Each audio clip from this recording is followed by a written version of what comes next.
Okay, so today I thought we might talk about some of the things that I use when I'm detecting in either a swamp or a river, creek, swimming hole, what have you. These are basically just my opinions and what works best for me. Now I will go ahead and warn you that I like to ramble on sometimes about random things. So if you don't like that sort of thing, you can just kind of skip over. I think you can double click your screen and it'll fast forward 10 seconds into the video. But if you want to sit here and listen to me ramble, then just sit back and relax. So the first thing that I think we should talk about would be gloves. So whenever you're hunting in the water, swamp, rivers, we'll just say whenever you're hunting in the rivers or the swamps, because they're about the same. There's a little bit of difference. So whenever you're hunting in the rivers or the swamps, you want a good pair of gloves. Now, you could go and buy a pair of leather gloves, but leather gloves tend to, when they get wet, they tend to expand, so they're loose on your hand, and then when they dry out, they're super hard to get your hand back up into, for one, and they're about as stiff as a board when they're dry. So what I prefer to use are these right here. So these are called Bodyguard Safety Gear. These are a cut-resistant 5 glove, or a level 5 cut-resistant glove.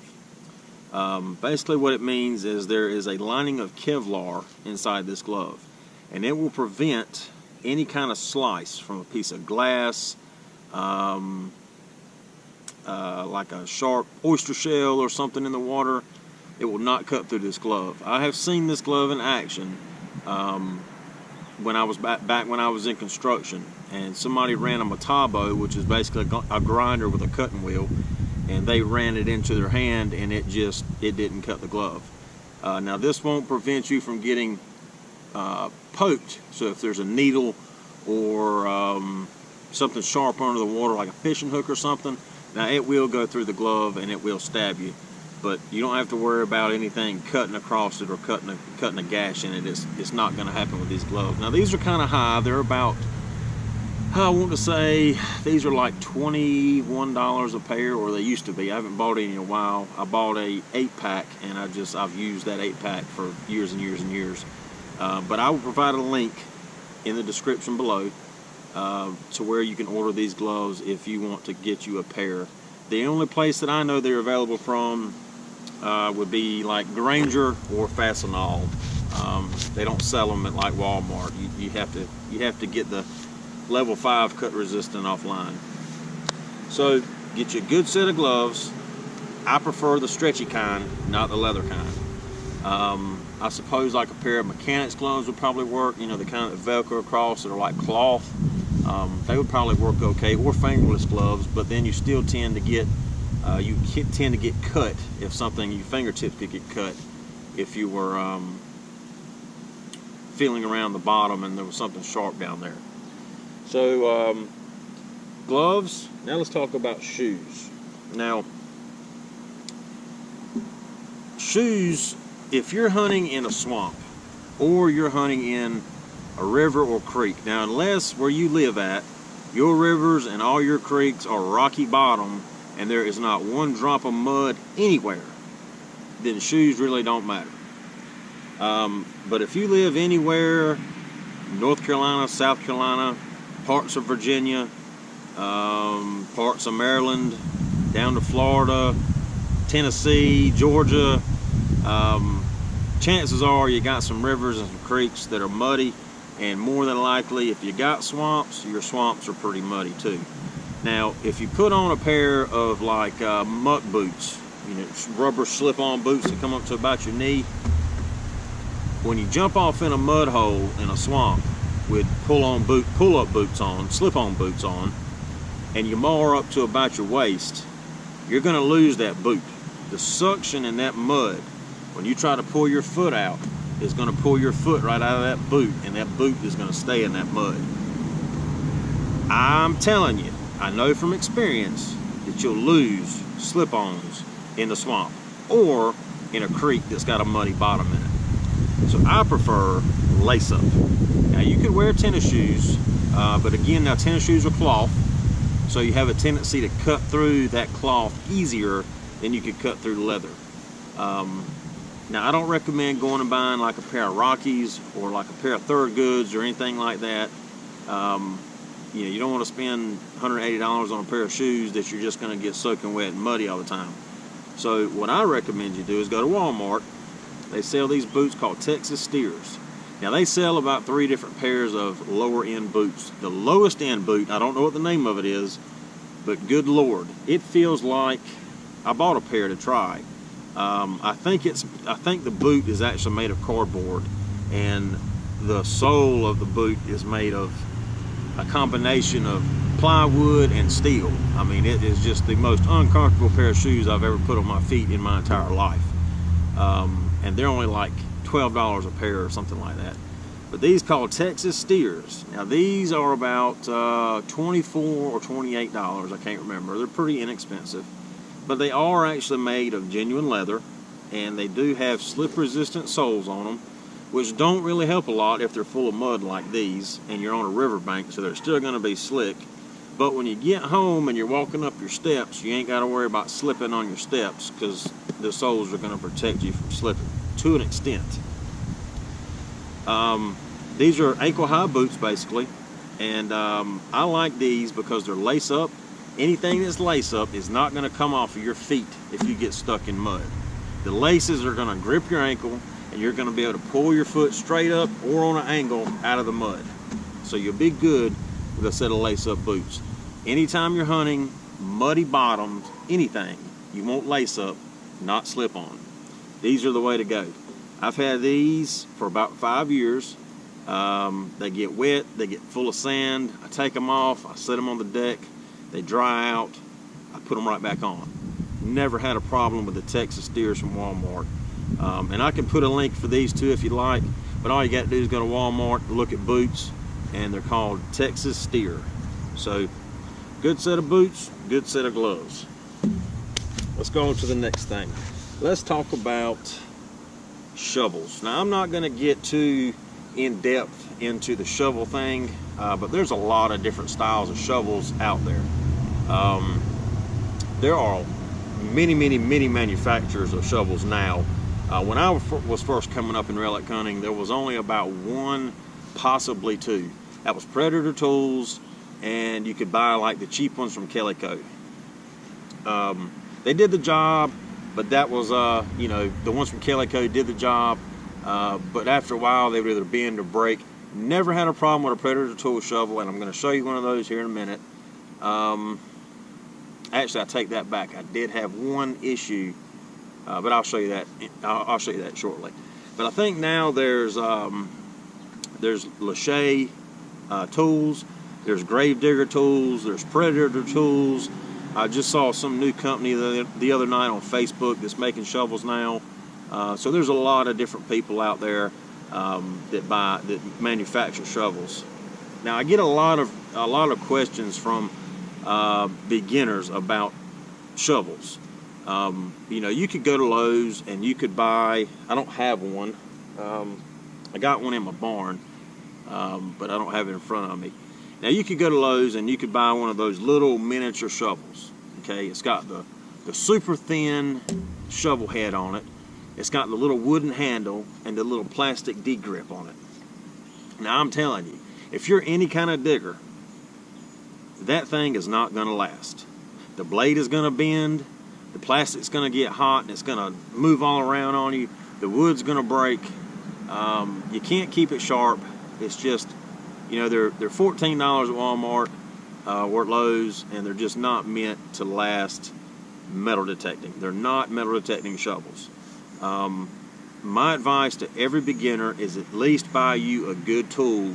Something, if you're serious about metal detecting and you think you're going to be in it for a while, buy you a good digging tool that'll last you a long time. It's much better to spend $60 on one than buy 15 at $14. Make sense? So let's talk a little bit about shovels. So the first shovel I have here, I think this is actually a Calico shovel or Lachey shovel. So this thing's about 18 inches, and it's teeny tiny, it's lightweight, It's made of, looks like it's made of about Schedule 10 steel. It's got a good thick blade on it. Now, I do use this shovel. I use this shovel when I am hunting in a park or something like that, but since we're talking about water hunting, I won't get too in depth about that. This is not the kind of shovel that you want to use in the water. And actually, if you need to use a shovel in the water, more than likely you're in the wrong place. What you're looking for when you go in the water is you're looking for a hard packed bottom. Now, there may be a couple of inches of sand or silt, but underneath that you want to make sure that there's a hard packed clay bottom or mud bottom under there. If you're in an area and you're digging through 2, 3, 4, 5 foot of sand, you're in the wrong spot and you'll never recover it, because just as soon as you dig the hole, the water's filling the sand right back in the hole, so it's pointless. You basically want to be able to go down wherever your target's at, fan a couple times, move the sand away, and there's your target. Be able to pick it right up. You don't want to do a whole lot of digging. So actually, I won't get into all the details of shovels, but there's a lot of different kinds. This one here, I think this is actually, this might be a Predator Tools shovel. It is a Predator Tools shovel. This is a D-handle shovel. Okay, that's a pretty good shovel. This is another Predator Tools shovel. This was one of the first ones I ever had. It's a T-handle. You can see it broke right here long ago. Now, I've had this shovel 20 years. And I actually welded it back with some stronger metal than I'm sure it was welded with. But excellent shovel, again, not made for water hunting. And I'll do another video talking about shovels and pin pointers and detectors and all that if you guys want to hear that. Then you got this one here. This one's made by, I don't actually know who it's made by, but this is KG and Ringy shovel. Again, great shovel. It's a little on the heavy side, but it's a great shovel. Lasts you forever. Like, not made for water hunting. Then there's this one. Now this one is the one, if I'm going to take a shovel with me into the swamp where it's nothing but straight mud, or I'm digging along the edge of a river or a creek where there's a little water but you got more sand and dirt than you do water, this is the one I'm going to take. And there is a lot of common regular shovels out there, but this one I have found to be the best, and there's a couple of reasons why. So if you're in a swamp, you're in the mud, you're by the river, you want to move a lot of dirt or a lot of mud out of the way, you want something with a big head versus a little head. Okay, you can move a whole lot more ground with this than you can with this. I like the Cobalt shovel because the wood shaft goes all the way to the head. Now, if you look at, like, I think it's Ames makes a spade-headed shovel. Their wood only goes about halfway up here, so you don't really have a whole lot of stability when you're prying on your shovel. Another aspect I like about it is it's double riveted. Most of them are just driven into the head of the shovel and have either one rivet or no rivet. And if you get it wet, the wood will shrink, and then as it dries, the wood will expand, and it'll have a tendency to crack, and the handle has a tendency to come out of the head. This one has pretty wide steps on it to put your feet on. It's pretty easy to keep sharp. I whacked it off so it's about waist high. For me, it's easier to tote, doesn't get tangled in as much stuff. It's just more comfortable for me digging. This shovel here come from, I think it came from Lowe's, and it has been a great tool, and I do take it every time I go in the swamp. Anytime I'm digging artillery shells or anytime I'm looking for any kind of thing on the edge of the river, this is the shovel that I use. Now, if I'm in the water, I don't take a shovel at all. But if I'm on the edge or the swamp, this is the go-to for me. So I think that's all we need to say about that one. I can put a link to this shovel in the description below as well if you're interested in getting one of these. Now, let's talk about pros. Now, if I am fossil hunting bottle hunting in the water. Sometimes in certain states, I will take this with me to look Civil War artillery. I will poke down through the mud if I get a signal and try to hit iron. That way I don't have to dig as much. This is very simple to make. Now, there's a lot of people that sell probes, but in my opinion, they're just they're extremely overpriced. And I'll tell you how you can make one of these if you're interested. So that's the probe. Well, no, not last thing. So let's talk about this thing here. So I'm trying not to stretch this out more than I have to. And I haven't used this a whole lot, but I have used it quite a bit up in the northern Virginia area and into Maryland. But this is, I saw Aqua Chicker had one of these. Something similar to this. I can't remember what they cost, or I can't remember the website they were on, but I remember looking it up and it was pretty pricey. So I made this myself. Now, I won't get into all the details about how I made this. Unless you're interested and you make a comment down below and want me to make a video on this, I will. But basically, it's just got a head for, for scraping in the rocks, bring the rocks back. It's got a spike, so I can flip it over and move bigger rocks out of the way. Also doubles as a weapon if I need it. You never know. Rabid bear liable to come charging at me, and I got something right there if I don't have the other on my side. It's got a rare earth magnet on the bottom, so I can use it in the rivers to reach down, pick up a shell. Not a whole lot of bending over, getting soaking wet all the time. This is just a much easier tool to use. So there's that. Now, the only other thing I know to talk about is, well, there is one more thing we can talk about before we get into bags. Bug spray. If it's summertime in your area and you're hunting in the woods or swamps where there's a bunch of brush, undergrowth, what have you, please spray off. And I'll do another video on this later on about what to use to spray off with. There's some stuff called Permanon and there's some stuff called Duranon. Off deep woods repels ticks, okay? You spray it on your clothes, they get on you, they go, ah, and then they crawl off of you and go on. Permanon and Duranon kills ticks. When they crawl up you, they die like that, gone. No chance of them biting you at all or biting somebody else. Ticks are bad news. Year before last, I got bit by a tick and I had Rocky Mountain spotted fever. And let me just tell you, if you've ever had the flu, take the flu and multiply it by 1,000, and that is what Rocky Mountain spotted fever is like.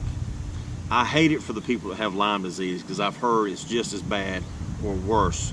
I am telling you, I have never felt so much like I was gonna die in my entire life than when I had Rocky Mountain spotted fever. And what'll happen is that little dude will bite you, okay? He'll inject that bacteria into you, and it's gonna lay dormant for a while until you get the flu, or you get bronchitis, or you get pneumonia. Some other kind of sickness will activate that Rocky Mountain spotted fever. You're gonna go to the doctor, and they're gonna give you antibiotics for the flu or whatever you have, but they're not gonna think to check for that tick-borne illness like they did for me. It's gonna be later on, after you're wishing that you could go on away from here, they're gonna say, oh, you might have a tick-borne illness, and then they'll get you straightened out. But I'm telling you, you wanna spray off because that is some bad, bad stuff. I will never get it again in my life. I try not to go in the woods, and if I do, I am saturated head to toe in Permanon. You live and you learn. So the only other thing that I know to talk about is, there's a couple more things. I know. All right, so let's talk about bags a little bit. Now, a lot of people use pouches. You see people with pouches, and they got compartments all over. They got looks like fishing rod holders for their pin pointers and all. That's just not me. I just don't like anything around my waist. I feel like it just weighs me down. It's just more junk to have to carry, and I just don't prefer a digging bag. Even when I'm digging in fields, I don't use a pouch or bag. I use a backpack. This is Garrett's backpack. There's a couple reasons I use it. It's on your back. It doesn't really feel like it's weighing you down as much. Now it does get tangled in the briars and brambles, especially if you got to get on your knees and crawl. It's going to get tangled up. But now I've had this bag for over a year. Actually, there's branches in it right there. And I'm telling you now, this is one tough dude. I mean, it has not ripped. It has not torn. The zippers all still work like they should. The zippers haven't come out. It's been wet. It's been dry. And I like it. I like it a lot. It's got padding on the back for your lower back. It's got these pads up here by your shoulders. The arm straps are padded. It's got several buckles. It's got one that goes across your chest and one that goes around your belly if you like it. It's got several compartments on it. You can get it wet. The water will drain out of it.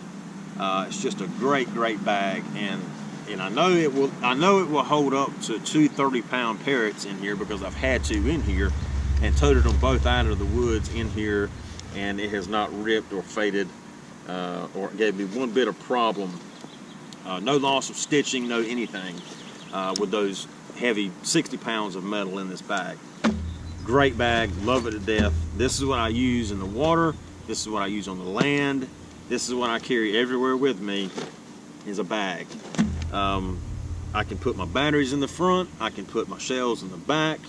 I can keep my relics in the side. I can strap my pin pointer. You know, your pin pointer will go through one of these holes.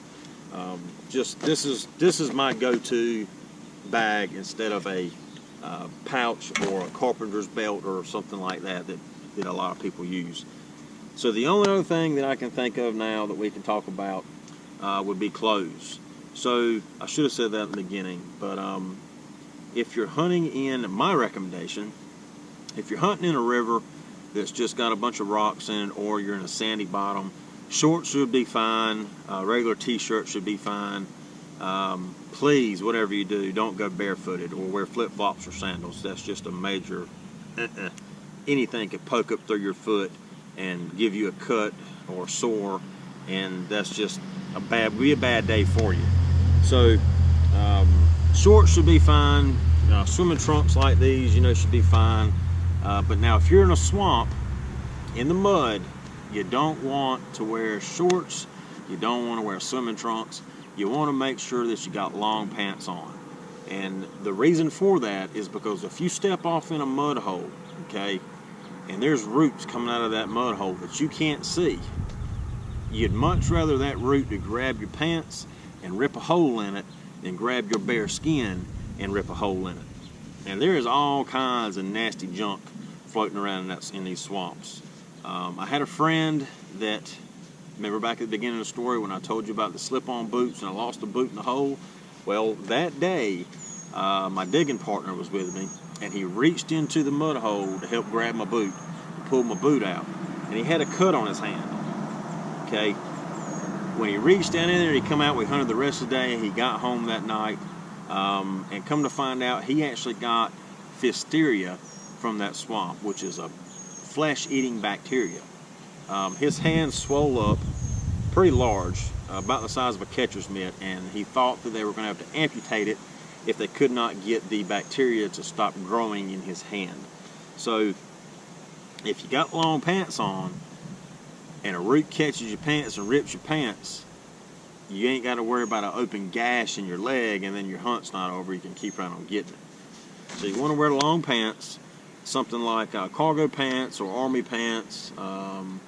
Jeans really aren't that comfortable when they get wet. So I'd say cargo, hunting pants, something like that, should be fine when you're in a swamp. No shorts. Shirts don't really matter. Just a regular t-shirt or a sleeveless shirt, would be okay in there. Most of the time you're not going to be up above your waist in any kind of mud. So you should be good to go there. I think that's going to be about it. This video has been 32 minutes long, and some of that I will edit out, so I'm going to try to make it about 25 minutes long. So I think that's about all we can talk about right now. So I'll make another video if you guys are interested. I can do one on detector reviews, the detectors that I use, how to set them up, and all that. If you like, we can do a good talk about shovels, what I like about them, pros and cons, talk about pin pointers. What else could we talk about? There's several things we can talk about. So that's going to end it for this video. If you guys liked it, if you haven't already, please hit the subscribe button. Let you know when we upload new videos. And as always, I appreciate y'all for coming along, and good luck on your digging adventures. We'll see you next time.